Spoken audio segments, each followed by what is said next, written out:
Está el maestro Álvaro Delgado, a quien le agradecemos que haya aceptado la invitación a participar en este espacio. Álvaro, muy buenas noches. Gracias por aceptar la invitación. Saluda Mario García Huicochea. ¿Qué tal, Mario? Al contrario, muchas gracias por la invitación. Gracias a los que estamos aquí ante la cámara y gracias naturalmente a toda la gente que nos acompaña. A la orden. Bueno, pues te presento a mis compañeros, Daniel Serrano. Daniel, buenas noches. Le quieres dar la bienvenida al maestro. Buenas noches, Y maestro. Aníbal Mejía. Muy buenas noches, un privilegio. Al contrario, Bueno, Aníbal, Daniel, muchas gracias. bueno, maestro, creo que nos pusimos hasta de acuerdo, caray. Está haciendo frío Sí, y mira. allá donde están ustedes con mayor razón hace frío. Sí, yo sí me puse porque la tarde está fresca y la noche también, entonces, pues sí, está bien, como si nos hubiéramos puesto de acuerdo. Uniformado. No, maestro, bueno, primero debo decirlo, me llama mucho la atención que eres un hombre, sé que eres un hombre muy informado, muy bien informado, de los mejores informados del país para mí. Yo soy una gente que ha seguido tu trabajo a lo largo de casi toda tu trayectoria y la verdad te tengo un enorme reconocimiento. Pocos como tú tan congruentes y tan consistentes. Debo de decirlo. Quiero hacerlo público, de verdad lo digo. Me es complicado, ¿eh? No soy de halagos y de reconocimientos, pero en tu caso lo tienes más que bien ganado. Y lo digo con toda la honestidad del mundo. Maestro, muchas gracias. Eh, pero me llama mucho la atención que eres un hombre súper bien informado sobre el Estado de México. ¿Vives en el Estado de México o por qué No, sabes tanto sobre el Estado? pues primero porque soy curioso, en segundo lugar porque ya estoy viejo y, y en tercer lugar porque sí viví en el Estado de México hace ya muchos años. Este, Estudié en el CCH Naucalpan, estudié la licenciatura en la FES Zacatlán, que antes se llamaba Escuela Nacional de Estudios Profesionales, y de hecho comencé digamos que mi carrera periodística también en el Estado de México, en periodiquitos un periódico, La Opinión de Satélite, hace muchos años, en el 86, igual en una revista que fue efímera, en la que en realidad me dedicaba yo más bien a vender espacios publicitarios. Comenzaba yo digamos, había tomado ya la determinación de dedicarme o de estudiar periodismo y, y digamos que también por el hecho de mi formación escolar me interesaba lo que el Estado de México representaba. Viví yo en Naucalpan muchos años y eso también me hizo, por razones obvias, interesarme no solamente en mi entorno más inmediato, sino en un estado quizá desconocido para la relevancia que ha tenido históricamente en nuestro país. Entonces, esa digamos que puede ser la explicación. Pues sabes bastante, ¿eh? A mí siempre me ha llamado mucho la atención la calidad de información que tienes. Además, cómo la digieres, cómo la interpretas y cómo la expresas. Que creo que es muy atinada porque está muy próxima a lo que yo creo también, considero que es la realidad. Pero bueno, a una persona como tú, a reserva de darles también el espacio a mis compañeros de que te pregunten con toda libertad, como acostumbramos en este espacio. Claro, con Yo todo sí quisiera gusto. preguntarte, primero saber tu opinión. Bueno, la intención de invitarte, maestro, es, porque yo te considero una autoridad, que creo que tienes todos los elementos para poder opinar, es hablar sobre los medios de comunicación, que creo que es algo que se habla muy poco. La Sí. intención sería hablar de los medios de comunicación frente al cambio en el Estado de México. Pero la verdad, viendo lo que está pasando con Israel y Gaza, lo que pasa en Ucrania, Rusia, lo que pasa en México con la reforma judicial, pues es un problema global lo que está sucediendo con los medios de comunicación. Y yo quisiera saber cuál es tu opinión sobre la actualidad de los medios de comunicación, maestro. ¿En qué momento están los medios de comunicación frente al cambio? Mira, la, Además, perdón, maestro, agregando nada más, además viniendo tú con una experiencia tan exitosa como la que están teniendo en Sin embargo al aire, ¿eh? Que habría que decirlo. mira, yo no soy otra cosa que no sea periodista y un periodista Uh-huh. orgulloso de serlo. Yo tomé la determinación personal y profesional de dedicarme al periodismo como forma de vida desde una edad temprana y he tratado siempre, y he sido muy afortunado también en este sentido, de ser muy consecuente pues con maestros, algunos de los cuales me ha tocado, digamos que, aprender de ellos. Algunos los he conocido, a otros solamente los he estudiado y los respeto por su trabajo. Algunos son maestros de hace muchos años, a otros tuve la fortuna de tratarlos como a Julio Scherer García, como a Miguel Ángel Granados Chapa, como a Rafael Rodríguez Castañeda, o como a otros que no, habiendo sido compañero en un medio, pues por supuesto que me han merecido y me merecen respeto. Una visión, digamos, del periodismo en el sentido de que la responsabilidad social del periodista es muy sencillo: investigar y difundir asuntos de interés público. Desde que comencé yo a trabajar en medios muy marginales, mi idea siempre era no o informar fundamentalmente a las 2, 3, 5, 10 personas a las que yo podía llegar.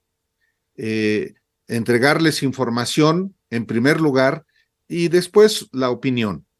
Pero así lo hice desde que comencé en esta revista efímera, Satélite, en el periódico La Opinión de Satélite, y luego trabajé en el Financiero, en el periódico El Nacional, que ya desapareció, luego en el periódico El Universal, donde trabajé de 1991 al 94, y luego del 94 hasta hace 2 años, hasta el 2021, en la revista Proceso, y hace 2 años para acá en este medio digital, Sin Embargo, y en un canal que tenemos que se llama Sin Embargo al Aire.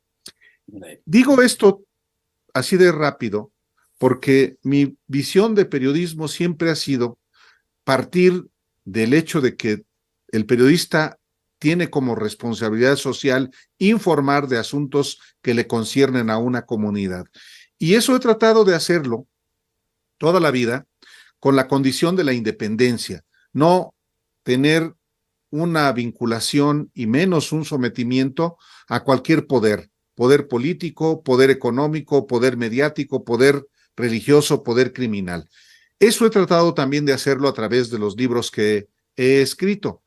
Y bueno, al final de cuentas, lo que uno hace va a, digamos, mostrando si lo que uno dice es consecuente con lo que la obra que uno permanentemente hace. Yo no creo en aquello de que hay que vivir del pasado. El periodista permanentemente está retado a trabajar, y yo trato de trabajar diario. Soy disciplinado en el sentido de que, por ejemplo, el programa informativo que conduzco junto con Alejandro Páez es permanente, es igual de demandante que la responsabilidad que yo tengo como director de investigación, la preparación, la convivencia con los compañeros, diría yo con las compañeras, porque son puras mujeres, salvo un compañero. Entonces, lo que yo digo es, el periodista tiene a diario, a cada momento, de manera cotidiana, la responsabilidad social, pues sí, de informarle, cualquiera que sea el tamaño del público, asuntos que le conciernen. ¿Con qué propósito? Pues a lo mejor es muy ilusorio, pero para que tome mejores decisiones. Pero parecería, al menos en mi percepción, ¿no? Salvo honrosísimas excepciones como es la de ustedes, como la tuya, la de Alejandro, la de Sin Embargo en general, y algunos otros medios que están haciendo una labor verdaderamente titánica, que el periodismo en términos generales está atravesando por una crisis, sobre todo una crisis de credibilidad. Sí. ¿Dónde está el centro de esa crisis? ¿Cuál es el origen de esa crisis? La corrupción. La corrupción, sin duda, es el elemento que más daño le ha hecho al periodismo en México. Y tenemos una lamentable tradición de corrupción, y no es solamente la corrupción económica, también hay una corrupción moral desde el punto de vista del escamoteo de la información que se le hace a las audiencias. Hay un divorcio que es muy manifiesto en el nivel de penetración del periodismo tradicional. El derrumbe de los tirajes de los medios de comunicación, el derrumbe de los ratings en los canales de televisión convencionales y en la propia radio, yo creo que tiene que ver con esa relación perversa que se mantuvo durante décadas en México y que lamentablemente todavía prevalece, una relación perversa entre medios de comunicación y poderes, y no solamente el poder público. Y cuando hablo del poder público tampoco me refiero solamente a la presidencia de la República, me refiero a los poderes legislativo y del judicial, me refiero a los gobiernos de los estados, me refiero también a los vínculos de perversidad que se mantienen y todavía están en muchos sentidos muy estrechos entre esos poderes públicos que en apariencia están separados unos de los otros, judicial, ejecutivo, legislativo, y los tres niveles de gobierno. Y yo digo también esa relación perversa que se ha establecido con el poder económico por parte de los medios. Es increíble el nivel de sometimiento que existe en los medios de comunicación ante el poder económico de los grandes empresarios del país. Y también las relaciones perversas con el poder religioso, particularmente con la Iglesia Católica en nuestro país tan conservadora, y el propio poder mediático, el no hablar del trabajo que hacemos como medios y como periodistas. Y diría por último, el divorcio que existe también entre el trabajo propiamente periodístico que ejecutan compañeros y los propietarios y directivos de los medios de comunicación, particularmente los convencionales. Eso es lo que, a mi juicio, se ha ido deteriorando en términos de la relación de las audiencias con los medios y con los periodistas. Una distancia enorme que existe y que lo podemos ver no solamente en el periodismo de la capital de la República, mal llamado nacional. Lo podemos ver en cada una de las plazas del país, en cada uno de los estados o en cada una de las metrópolis. Si uno va a Guadalajara, al área metropolitana de Guadalajara, la relación de los periódicos como Mural, como El Informador, es muy distante de la mayoría de los habitantes de un área metropolitana, que son millones, y cuyos tirajes de los periódicos son ínfimos. Lo mismo las estaciones de televisión locales y de radio.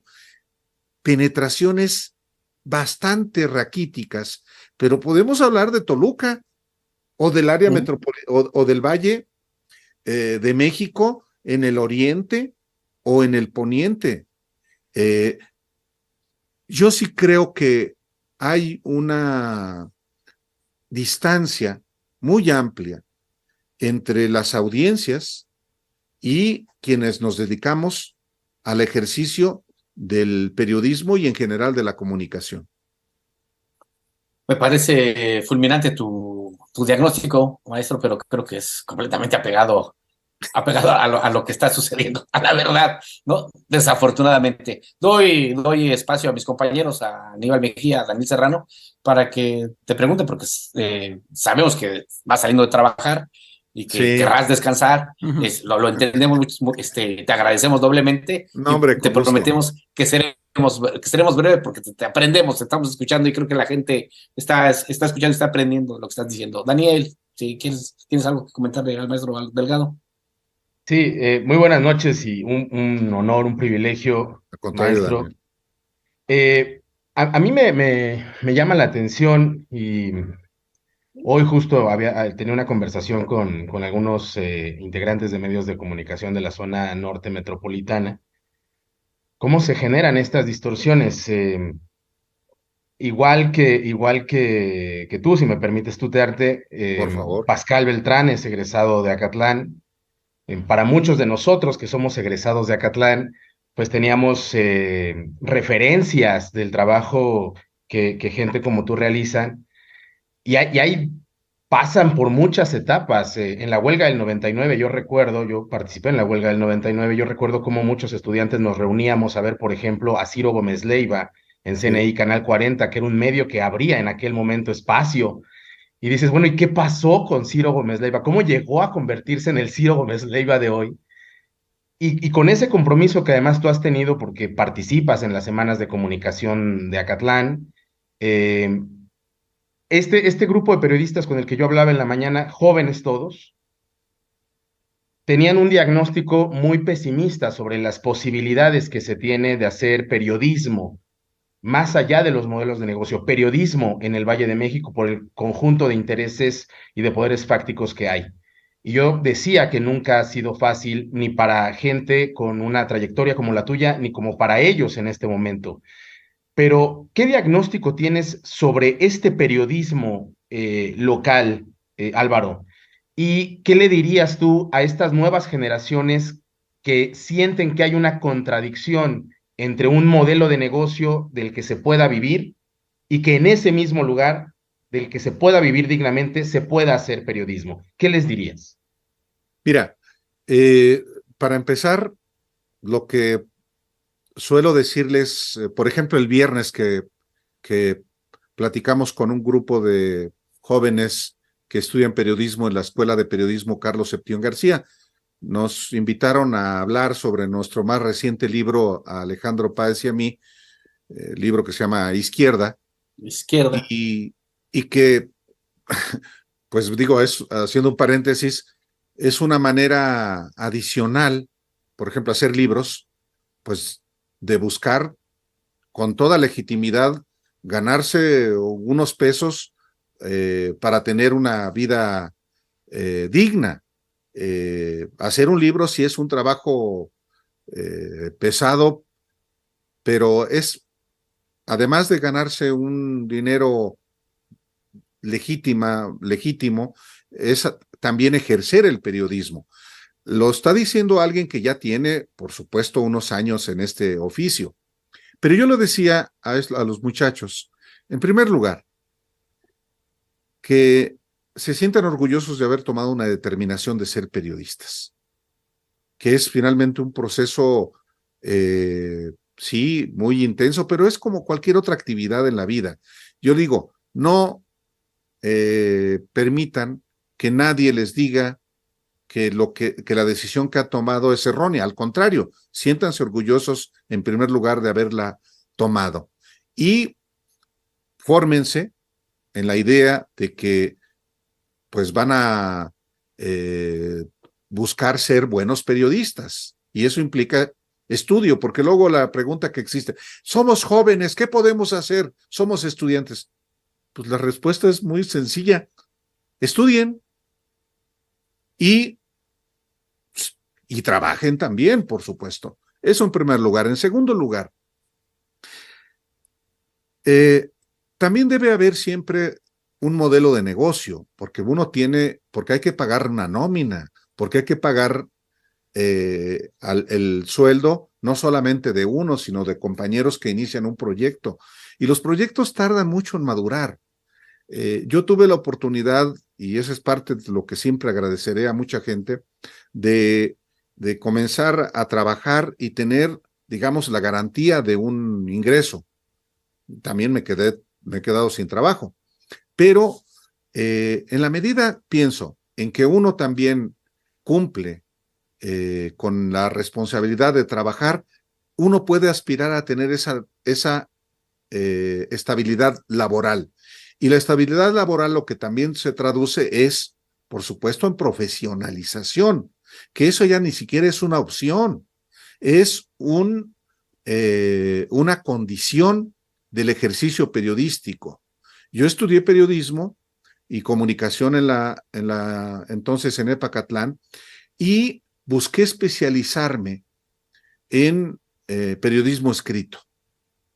No me interesó nunca el fenómeno comunicativo y lo hacía, era parte de la carrera, pero nunca fue mi pasión.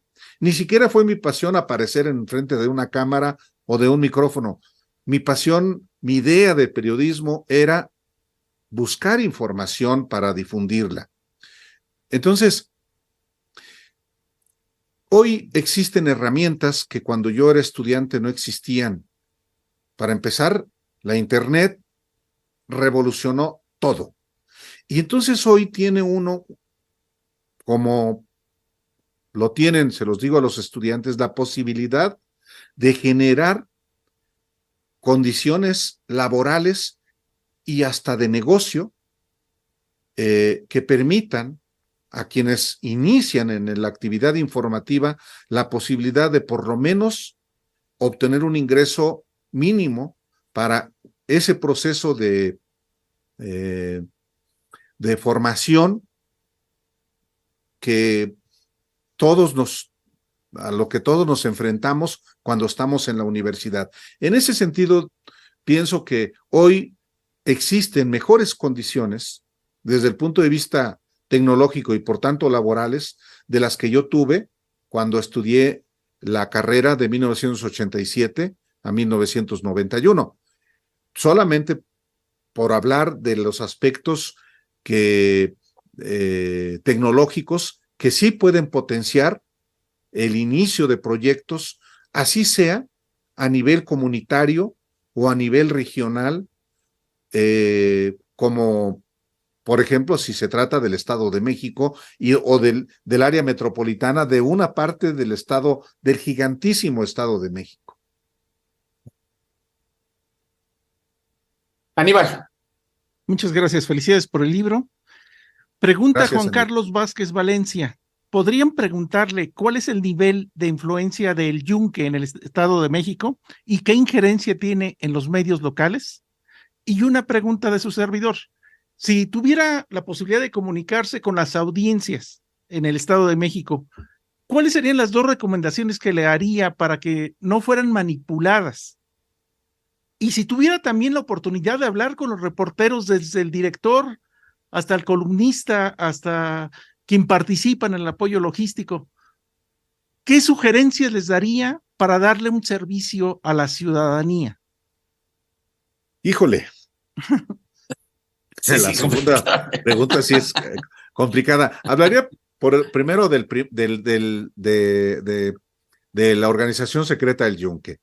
Miren, el Yunque es una organización reaccionaria, nace justamente en reacción a una serie de acontecimientos que en México se presentaban en la década de los 50, en la década de los 60, y esta organización que se aferra a mantenerse en el secreto, también se ha erosionado por una razón muy simple, porque el proceso político en el país ha cambiado de una manera muy radical en más de medio siglo, y las condiciones que en su momento explicaban el surgimiento de una organización como el Yunque han cambiado radicalmente, en particular el proceso de transformación política de México.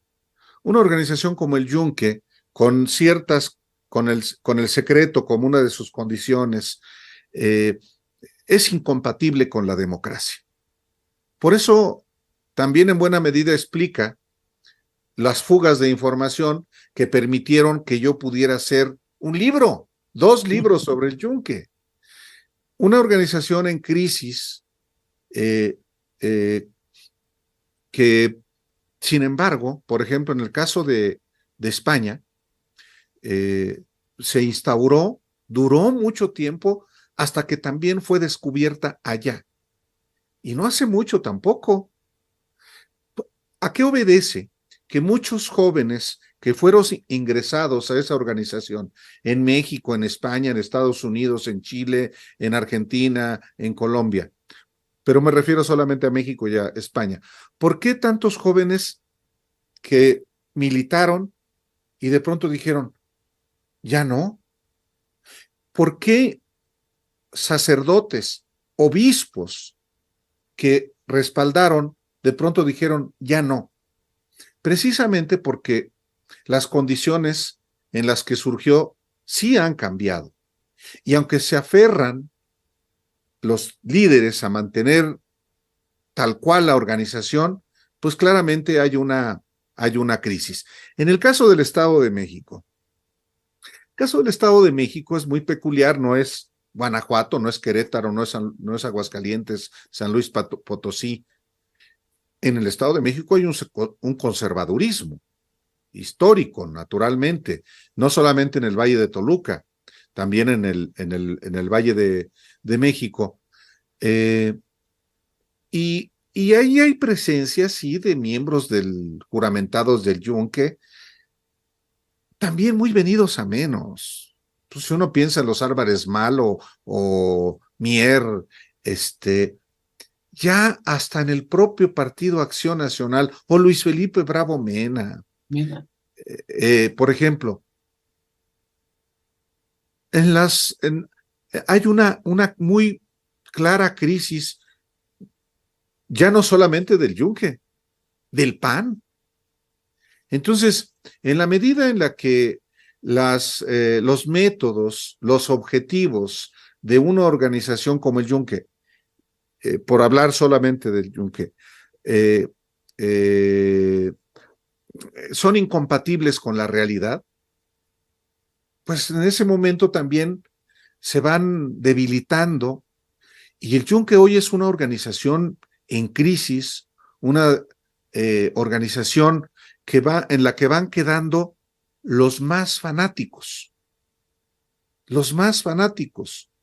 y eso, pues obviamente, tampoco les sirve para atraer nuevos adeptos.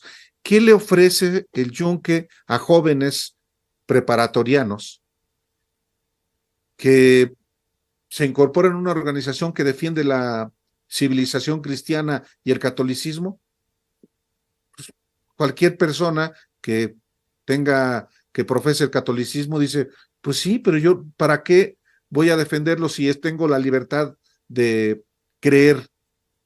Dos, es que ya viene el comunismo. ¿Cuál comunismo? Pues ya ni hay. No, pero es el populismo. Pues sí, pero en algunos lugares de la República, todavía, con mucha influencia de la Iglesia Católica, por ejemplo, puede efectivamente haber ese atractivo, pero es ya muy marginal. Y concluyo, en el caso de España, en las condiciones que hay en España, Vox puede atraer, y en Vox se han incorporado cuadros de la organización secreta del Yunque, pero han perdido el Yunque, como otras organizaciones secretas, pues lo atractivo, pues ya no son secretas. Y eso, de verdad, en buena medida explica la crisis en la que han entrado. Hasta la masonería en algún momento, pues ya ser masón ya no costea. No sé si. Sí, claro. Y mira, Aníbal, Álvaro, ¿Mande? sabe que eres risueño con esto de la derecha y de la ultraderecha, y vea, luego te hizo cosquillas, para que. Sí. O sea, pero sabe. Bueno, y la segunda pregunta que te hizo Aníbal, Álvaro. Mira,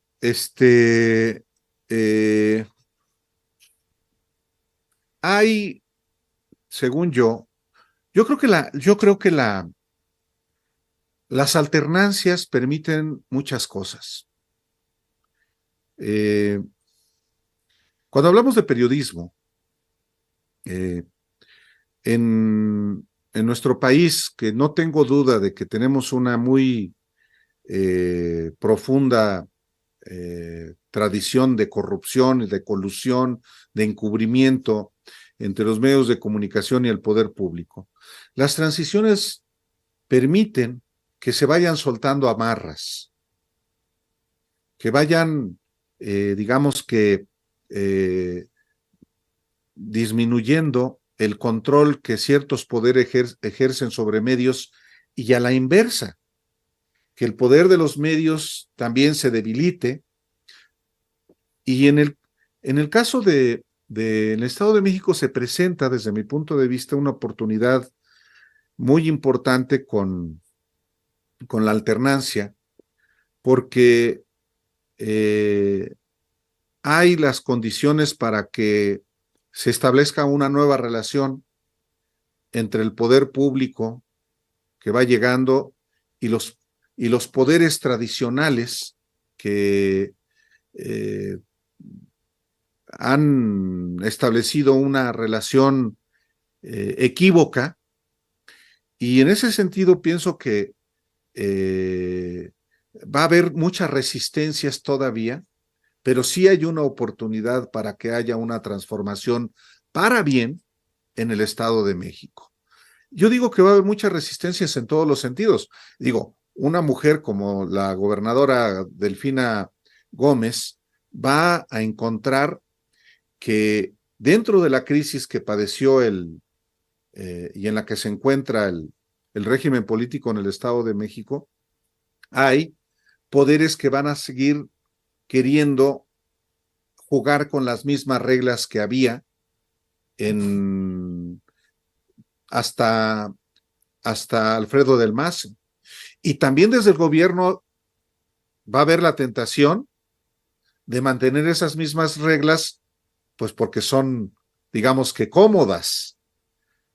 Pero un proceso de transformación, pienso yo, debe ir estableciendo nuevas reglas y reglas que tengan, sí, un compromiso por un cambio de régimen, con una nueva manera de relacionarse entre el poder público y los diversos poderes.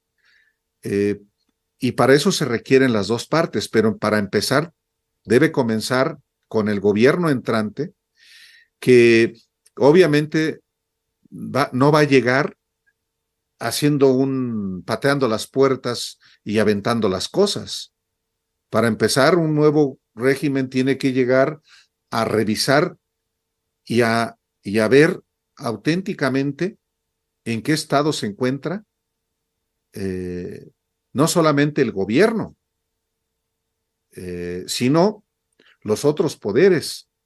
Hacer un corte de caja y mandar señales en el sentido de dar certidumbre, digamos, porque todo el mundo está nervioso por todo lo que puede implicar, por todo lo que va a implicar este cambio. Particularmente quienes tenían una relación muy estrecha con el gobierno que ya no existe. Vaya, y hablando de los medios, ¿a qué se van a atener? No solamente desde el punto de vista de la bolsa económica a la que estaban acostumbrados, a las negociaciones que establecían con el gobierno para el medio y para los negocios alrededor del medio. Y yo no sé si también la propia maestra Delfina Gómez tenga claridad en eso que debe hacer, porque no es lo mismo gobernar un municipio como Texcoco a encontrarse con el gobierno de que impacta en millones de personas y los poderes que ahí están. Y diría otra cosa, los mensajes que se envían hasta la propia burocracia del gobierno, a qué atenerse, y ni siquiera me refiero a los mandos medios, sino a la base trabajadora. ¿Qué reglas habrá de ahora en adelante para que haya entendimiento entre el gobierno entrante y los poderes que allí están, y las relaciones con con el poder religioso mismo. Entiendo que la maestra tiene muy buena relación con la iglesia porque es una mujer católica, y tiene el aprecio hasta de los jerarcas. Habrá que ver. Y en el caso de los medios, diría yo, van a tener que aprender a que ya no va a haber el volumen de recursos a que estaban acostumbrados. Eso ha pasado en todas las alternancias estatales. No me quiero referir al gobierno federal. El modelo de negocio tradicional puede seguir, pero ya no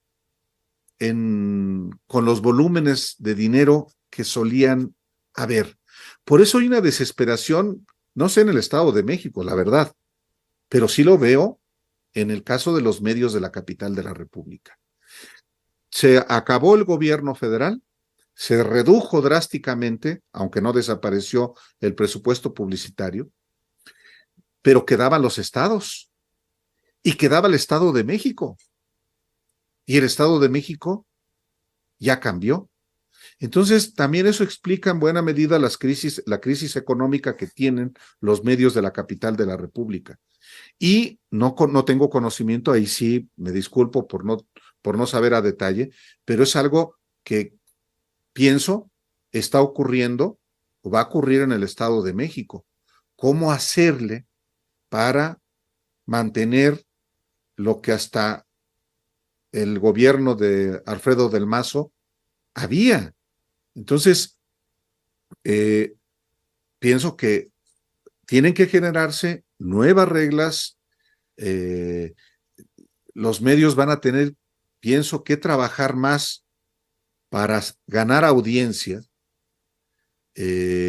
porque va a seguir habiendo recursos, no tengo duda, de parte de del gobierno estatal y de gobiernos municipales o del Congreso, del Poder Judicial, de la universidad, pero ya en un monto muy disminuido al que estaban acostumbrados. Y eso sí obliga, concluyo, perdón para no extenderme, a que los medios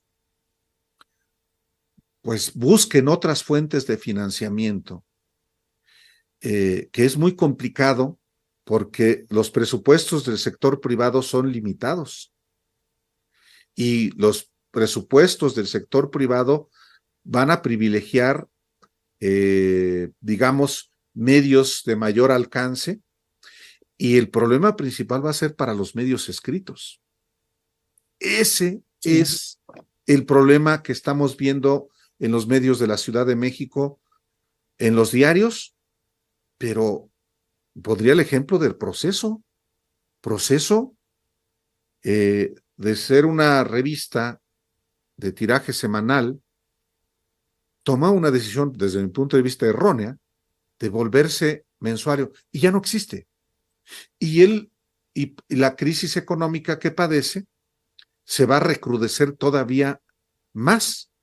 Entonces, ¿qué opciones se presentan para los medios de comunicación en general, incluyendo los que, como en el caso de Sin embargo, son solamente digitales y que también los presupuestos son muy raquíticos desde el punto de vista de los gobiernos?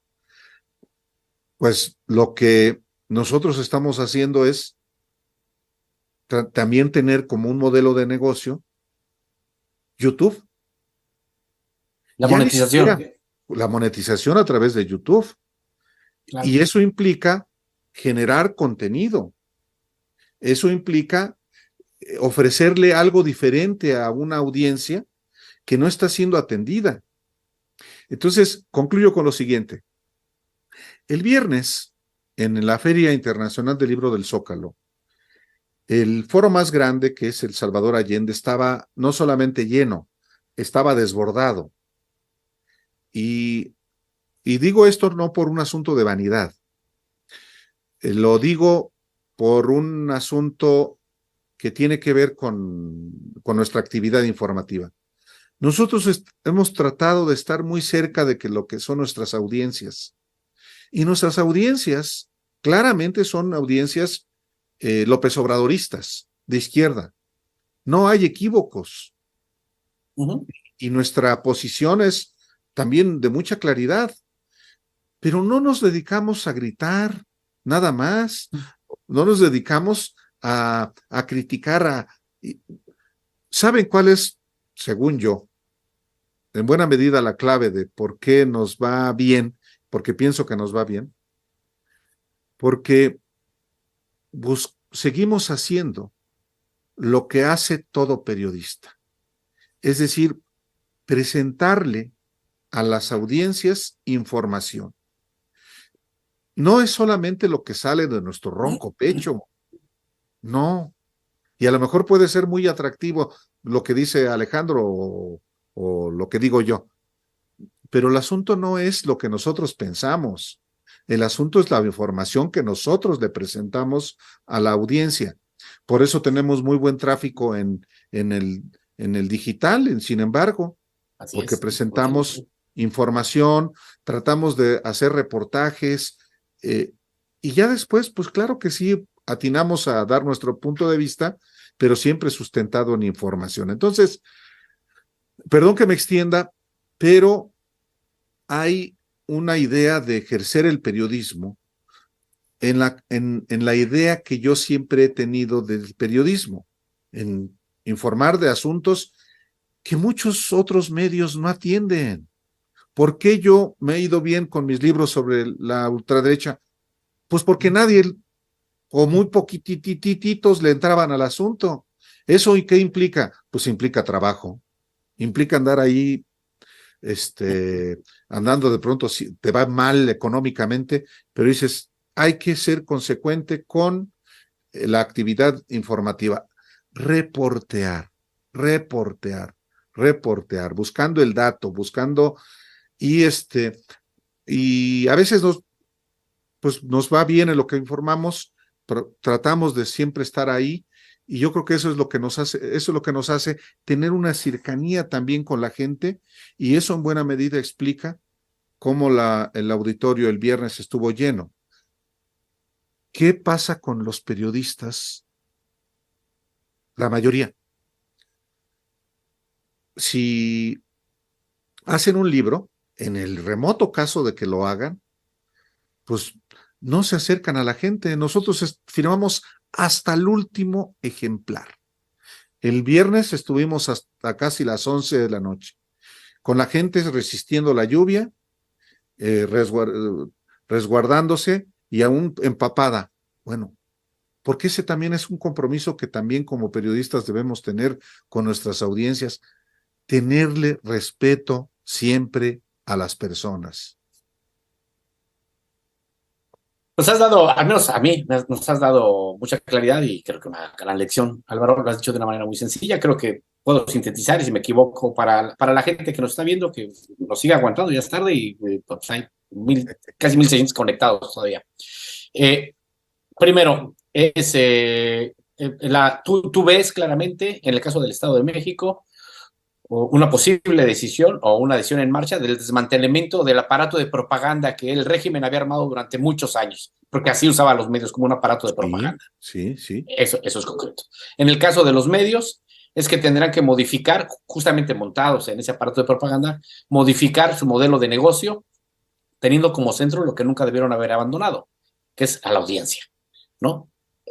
Eso está clarísimo. Si te entregas a la audiencia tendrá que decidir tu destino, ¿no? Es decir, sí puede financiarte o no puede financiarte, en lugar de ir solamente con los anunciantes, que eso me parece que también es sumamente interesante y es lo que ha logrado, sin embargo, entendiendo muy bien este nuevo ecosistema de los medios digitales, que es la monetización, ¿no? Es decir, antes era cómprame un periódico, hoy dame un clic y monetizamos. Eso se transformó. se transformó. Creo que tampoco es tan complicado, pero creo que la columna vertebral de todo lo que nos dices tiene que ver con la parte deontológica, tiene que ver con la parte ética, ¿no? Sin eso no hay nada. Tal cual, o sea, cuando yo digo, y por eso lo rematé de esa manera mi participación anterior, es, hay que tenerle respeto a las personas.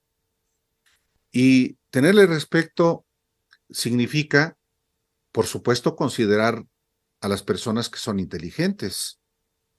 Y por supuesto, estar atentas a lo que, por supuesto, te pueden decir por las vías que pueden hacerlo. Una transmisión en vivo como en esta, tú te das cuenta en el chat si hay cosas que pueden resultar de lo que piensan las personas que se toman la molestia no solamente de verte, sino de opinar. Y la gente quiere ser también tratada con respeto siempre. Entonces, estar cerca, y no se trata, digo yo, de darle por su lado a las personas, no, sencillamente que las personas sepan que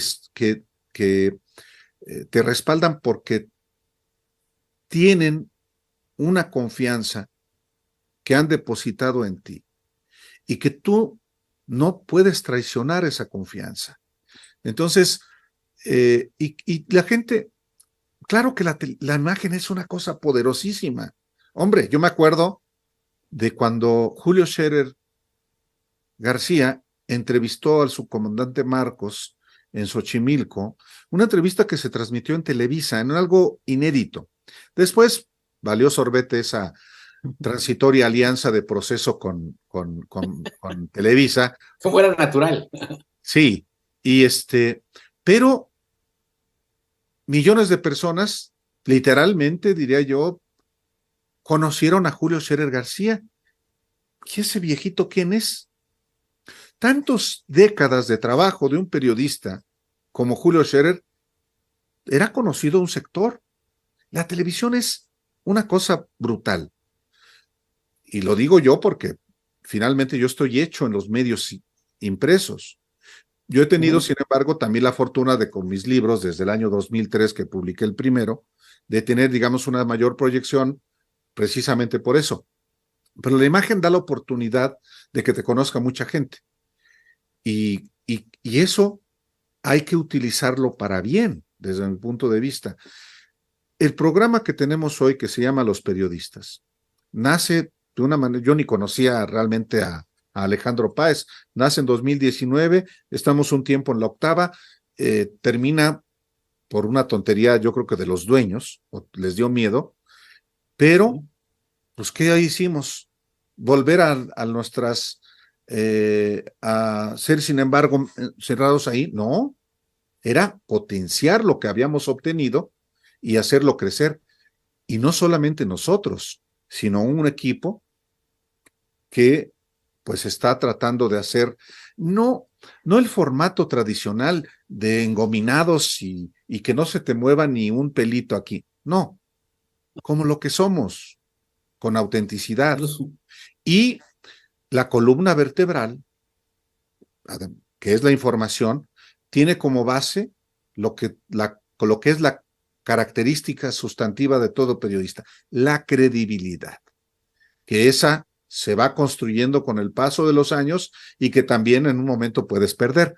Pero en ese sentido digo que hay que tenerle respeto a las audiencias y claro, todo tiene que ver pues con la ética, incluyendo lo que decía el maestro Restrepo, de Río Restrepo, la ética es técnica y el dominio de la técnica implica el ejercicio de los géneros periodísticos, en primer lugar, informativos, particularmente el reportaje, y en segundo lugar, los géneros periodísticos de opinión.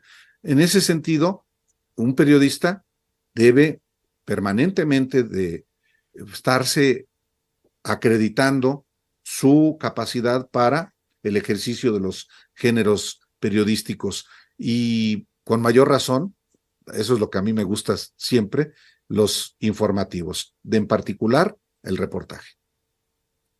Maestro, la verdad es que te agradecemos.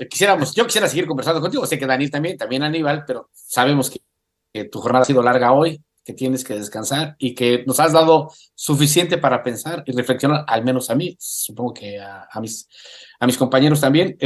No cabe duda, eres un periodista completo, de los que ya hay pocos, y creo que en eso también es parte de la crisis. Yo creo que hay ¿no? muchos, ¿eh?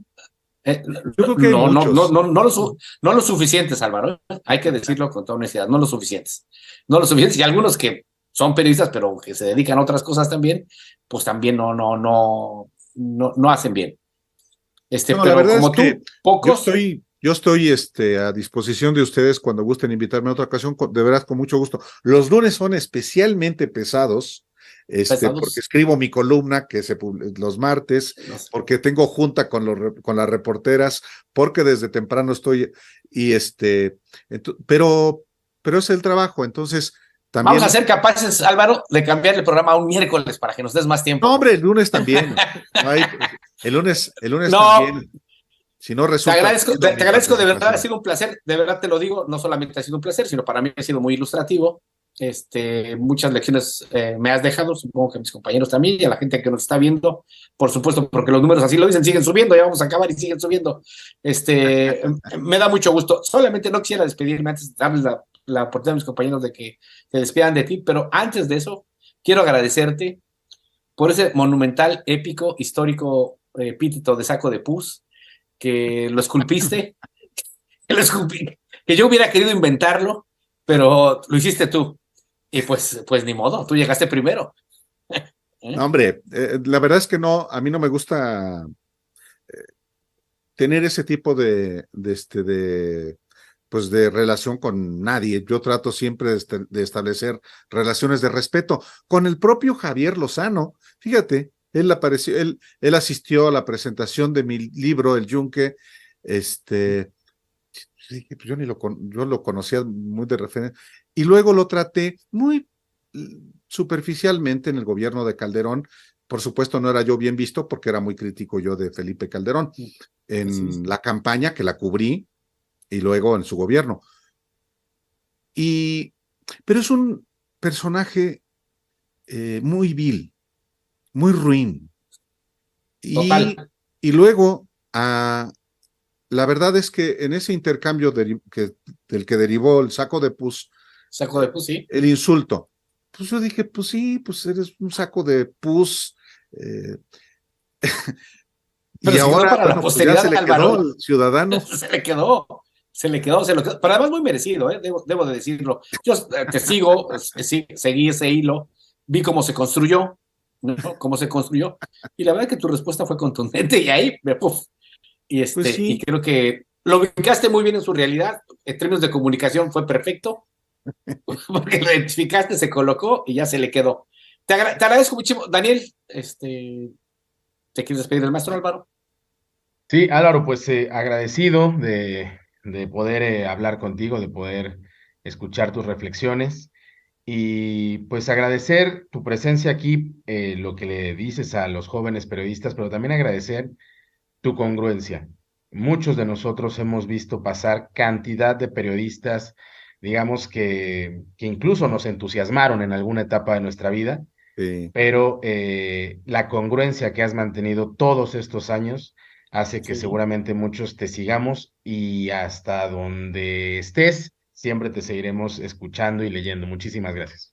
No, al contrario, el agradecido soy yo y pues yo creo que si uno hace lo que a uno le gusta y que es mi caso, pues, y sobre todo porque también en la vida a mí me ha tocado tener maestros, colegas de los que he aprendido, y en ese sentido, pues yo también soy muy orgulloso. Y también alumnos y compañeros de los que uno, por supuesto, aprende y a los que no permiten que uno pueda apartarse del rumbo que uno ha decidido tomar. Aníbal Mejía. Muchas gracias por esta cátedra. en pocos minutos.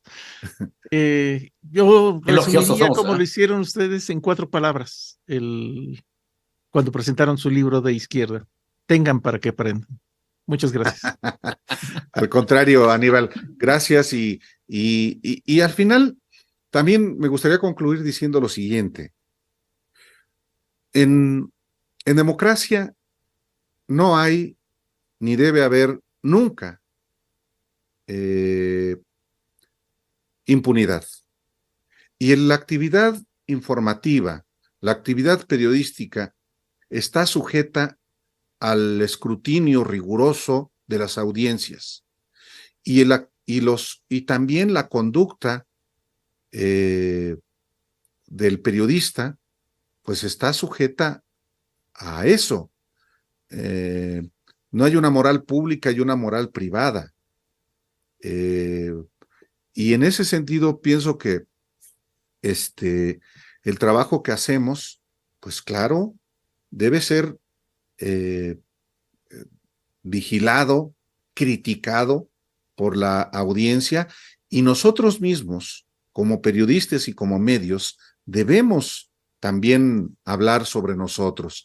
Aquella vieja expresión de Perro perro no come perro. carne de perro, me parece, a mí siempre me ha parecido una expresión repugnante, primero porque yo nunca me voy a considerar perro, ni a mis compañeros los consideraría así.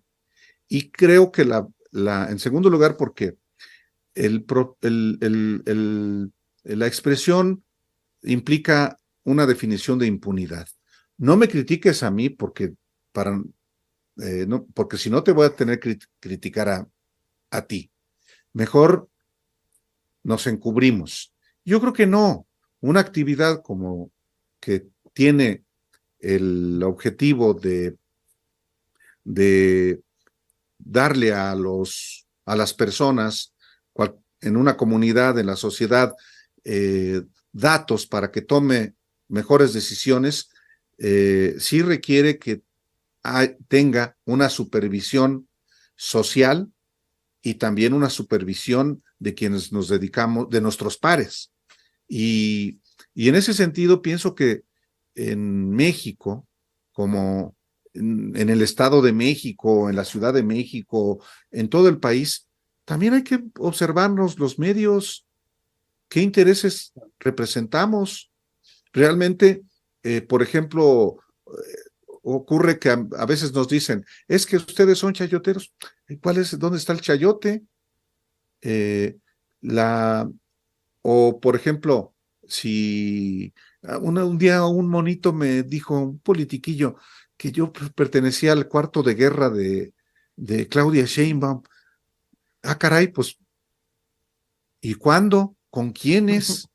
Entonces, yo siempre estoy abierto a la crítica, no a las mentiras, a la crítica, y eso es sano para que hagamos todos como periodistas, como comunicadores en general, mejor nuestro trabajo. Y las audiencias premian. La verdad vende. Eso creo que deberíamos tenerlo muy en cuenta, no solamente los que ya somos lagartijas muy apedreadas, sino sobre todo los jóvenes. Los jóvenes. Álvaro, muchísimas gracias a toda la gente que nos sigue viendo, les agradecemos, la verdad que muy satisfechos con su participación, que estuvieron atentos todo el tiempo. Sigan por favor el trabajo de Álvaro, de Alejandro Paz Varela, sin embargo, en los periodistas, el trabajo del lado B, que están haciendo un grupo de mujeres brillantes, que están trabajando, jóvenes brillantes, ahí en Sin embargo, la verdad que ahí están, es un gran laboratorio lo que están haciendo en Sin embargo, y que ojalá ese ejemplo permee en muchos lados. Felicidades Álvaro, nos estamos viendo. Que descanses. Muy buenas noches, gracias y hasta pronto.